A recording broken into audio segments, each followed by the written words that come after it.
combustible fósil. Este es el primer tema de la unidad 2 que corresponde a, a los combustibles fósiles, ¿no? Previamente vimos el último tema de la unidad 1, que era el tema de la eficiencia energética, y pues esta imagen me gustó, ¿por qué? Pues porque conecta con la actividad que sigue, ¿no? Que es ver cuántos kilowatts por hora al mes consumen 5 electrodomésticos que ustedes utilicen, ¿no? Si ustedes no planchan, pues bueno, seguramente usan el microondas o cosas así, ¿no? Entonces, para que lo vayan checando, porfa, ¿no? Entonces, vamos a ver qué onda con el carbón, ¿no? Bueno, el carbón normalmente lo vemos así, esto es carbón vegetal, pero no dista mucho en cuanto a su composición química, hablándolo de lo que es el carbón mineral, ¿sale? Entonces, cuando hablamos de carbón, para efectos del combustible fósil, estamos hablando del carbón fosilizado, que es el carbón mineral en piedra, no el carbón de mezquite que utilizamos para la carnita asada, ¿no? Entonces, por definición, el carbón y carbono no son la misma cosa. Carbono es el elemento químico y carbón es un tipo de roca o mineral. Su componente principal, ahora sí, es un elemento químico que es el carbono y otras sustancias, ¿no? Obviamente, al ser una especie de aleación, podemos decir que hay diferentes grados de pureza del carbón, ¿sale? Y sabemos en la actualidad que es una de las principales fuentes de energía. De hecho, después del combustible fósil mayoritario, que es el petróleo, el que le sigue, pues ese, en cuanto a su uso, es el carbón, ¿no? El carbón debe su existencia a los extensos bosques de lechos y equisetos gigantes que cuando morían quedaban sepultados en los pantanos o en la tierra. Entonces, normalmente en los pantanos son terrenos donde hay una mezcla de agua y barro que es muy pobre en oxígeno, por lo cual o no había bacterias o estas bacterias tenían un metabolismo anaerobio tan lento que no alcanzaban a descomponer la materia o la biomasa de estos bosques. Llámese las hojas, llámese la madera, llámese lo que sea, ¿no? Y por tal razón no había una putrefacción completa y poco a poco se fueron acumulando grandes cantidades de plantas muertas, ¿sale? ¿Por qué? Como ya lo dijimos, las bacterias o los microorganismos lignocelulósicos o degradadores de celulosa y el resto de los azúcares que componen la madera y las plantas no existían o existían en cantidades muy bajas o debido a que no había mucho oxígeno en ese lugar, pues no podían metabolizarlo rápidamente y por eso pues se acumulaban y se acumulaban.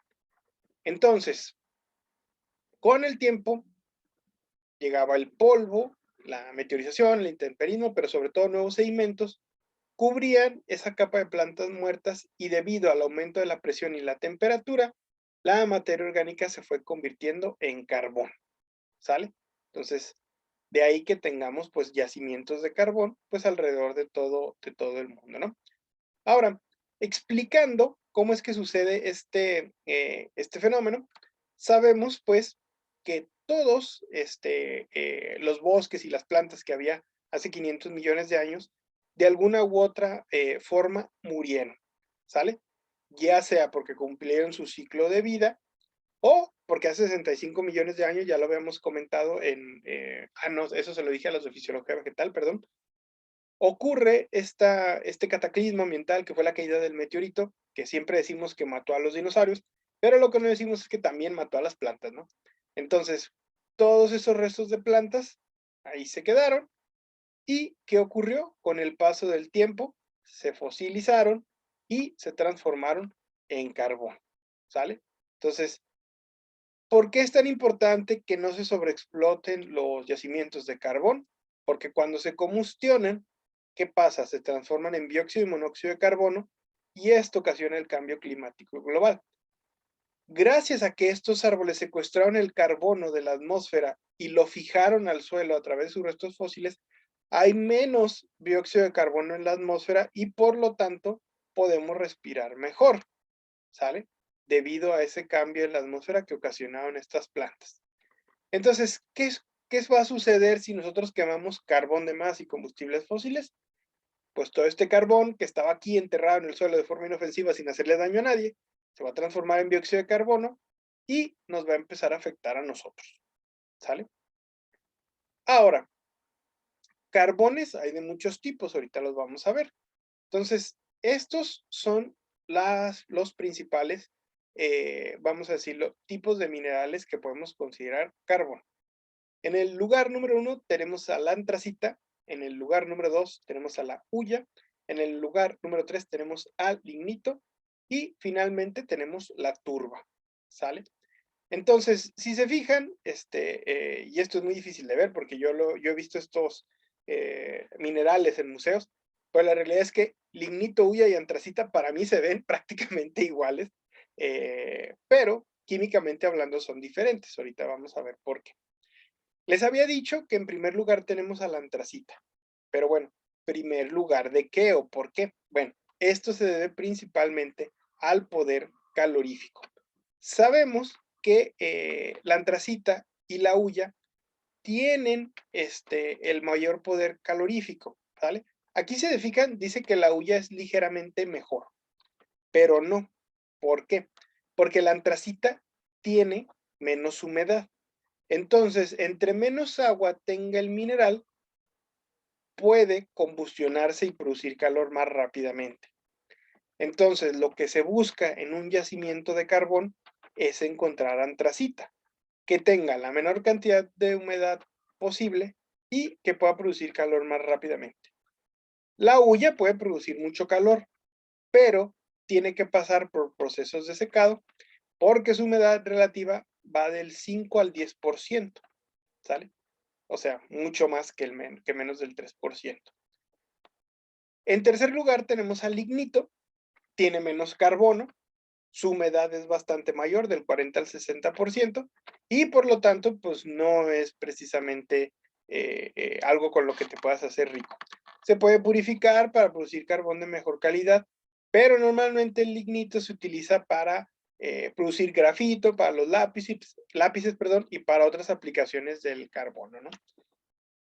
Y por último, tenemos la turba. La turba tiene muy poco poder calorífico, tiene muchísima agua y por esta razón es el que menos se explota, ¿sale? Entonces, pero eso no quiere decir que no se pueda explotar. Entonces, estos son los principales minerales de carbón, ¿sale? Entonces, así nos los vamos a aprender del más poderoso al más débil. Antracita, hulla, lignito y turba, ¿sale? Ok, volviendo al tema, vamos a decirlo geológicamente hablando, la antracita data del periodo carbonífero y pérmico. El periodo carbonífero debe precisamente su nombre a que, debido a las pruebas de carbono 14 que se han usado desde hace mucho tiempo, se encuentran grandes yacimientos de carbono en esta era. ¿Por qué? Porque como ya habíamos dicho, fue el momento en el que se acumuló gran cantidad de biomasa vegetal en forma de carbón mineral, ¿sale? Esto empezó a suceder hace aproximadamente 250 millones de años. Normalmente es el carbón de más alto rango y es el que tiene más carbón, porque de alguna u otra manera es carbón añejo, fue acumulando gran cantidad de carbono durante miles y miles de millones de años, ¿no?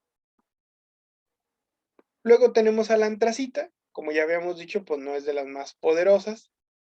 Luego tenemos al lignito. El lignito normalmente tiene un color marrón oscuro. No se ve así negro, negro, negro como el carbón. A veces se le llama lignito pardo y a veces se utiliza para la producción de energía en centrales térmicas, ¿sale? También se ha visto que es una piedra semipreciosa que cuando se pule puede dar un tono similar al de la obsidiana y se le conoce como azabache, ¿sale? No es la más valiosa el más valioso de los minerales, pero pues se puede usar, ¿no? Tenemos también, bueno, este es cómo se ve el lignito. Y el último, pues es la turba, que es un material orgánico compacto. Normalmente va mezclado con otras cosas que tienen carbono, pero que no son carbono mineral. son restos de hojas y raíces. Por lo general, la turba es el proceso por el cual la vegetación se transforma en carbón mineral. Esto hay que decirlo. Se sigue mineralizando el carbón en la actualidad, obviamente para que se forme carbón de la pureza del periodo carbonífero, pues tienen que pasar miles de millones de años. Y desafortunadamente, pues tiene muchísima humedad, pero cuando se seca, pues ya se puede usar como combustible, ¿no? También la turba, pues se utiliza en la jardinería para mejorar los suelos porque, pues, chupa el agua, es como una esponjita. Y aparte, como ya lo habíamos dicho, no es un carbón tan puro. ¿Qué quiere decir esto? Que tiene otros elementos minerales que le pueden servir a las plantas, como nitrógeno, fósforo y potasio. Así es como se ve, pues, las especies de semirrocas de turba, se ven como terrosas, se ven como cafezosas, ¿no? Y bueno, hasta donde sabemos, los mayores depósitos de carbón en el mundo se encuentran en América del Norte, en México y en Estados Unidos. Somos grandes productores de carbón. De hecho, aquí en Coahuila hay una región que se llama región carbonífera. También hay cantidad de carbón en Rusia y en China, ¿no? Se puede encontrar también en islas del Ártico, en Europa Occidental, en la India, África del Sur, Australia y algunas zonas de América del Sur. Pero los principales, pues, son estos, ¿no? Se sabe que si lo seguimos consumiendo como lo consumimos, el carbón va a durar un poquito más de 200 años. Ustedes dirán, pues a mí qué carajos, a mí qué me importa. Pero la realidad es que hay más carbón, pero se encuentra tan profundamente en la corteza terrestre que económicamente no es viable sacarlo. ¿Por qué? Porque se gasta más energía y dinero en sacarlo que en lo que lo vamos a vender, ¿no? Ahora, las reservas, si supiéramos dónde están todas, pues durarían otros 1000 años, ¿no? Pero nosotros no vamos a durar 1000 años si seguimos contaminando la atmósfera con dióxido de carbono. Por eso se habla de que alrededor de 150 o 200 años ya no va a haber forma de sacar pues más carbono, ¿no? Estos puntitos rojos son los lugares donde hay la mayor cantidad de reservas que se ha visto de carbono. ¿Por qué? Si se fijan, casi todo está en el hemisferio norte. Se sabe, se asume que durante la última glaciación, pues es donde terminaron los últimos árboles y hace millones de años, pues ahí fue donde se asentaron. De hecho, si se fijan, este pequeño puntito, pues es aquí en Coahuila, en la región carbonífera, ¿sale? Ahora, esto también es muy importante porque en el pasado, Rusia era una superpotencia debido a la explotación de sus reservas de carbono. Pero así como lo sacaban, lo extraían. ¿Por qué? Porque pues, es un país muy frío, muy gélido y se utilizaba mucho gasto energético en la calefacción. Estados Unidos también empezó siendo una superpotencia debido a la explotación, pues no solamente de carbón, sino también de petróleo, ¿no? Y en la actualidad, pues China y sus países aliados van a ser una superpotencia porque utilizan el carbono para muchas otras aplicaciones, ¿sale? Para fabricar chips, ay, se me fue la otra cosita que hacen con esto. Lo mezclan con metales para hacerlos más resistentes, etcétera, etcétera, ¿no? Ahora, hay una bronca muy grande con el carbón, ¿sale? Ya hablábamos que su combustión pues causa un gran problema ambiental, pero la minería del carbón también. O sea, consumirlo contamina, pero extraerlo pues también contamina, ¿no? ¿Por qué? Normalmente las explotaciones mineras del carbón son a cielo abierto, ¿sale? Aparte de que se ven feas, porque bueno, tienen un impacto visual, los líquidos que se desprenden de ellas pues suelen ser muy contaminantes, ¿no? También se sabe que se contamina una gran cantidad de agua por la lixiviación.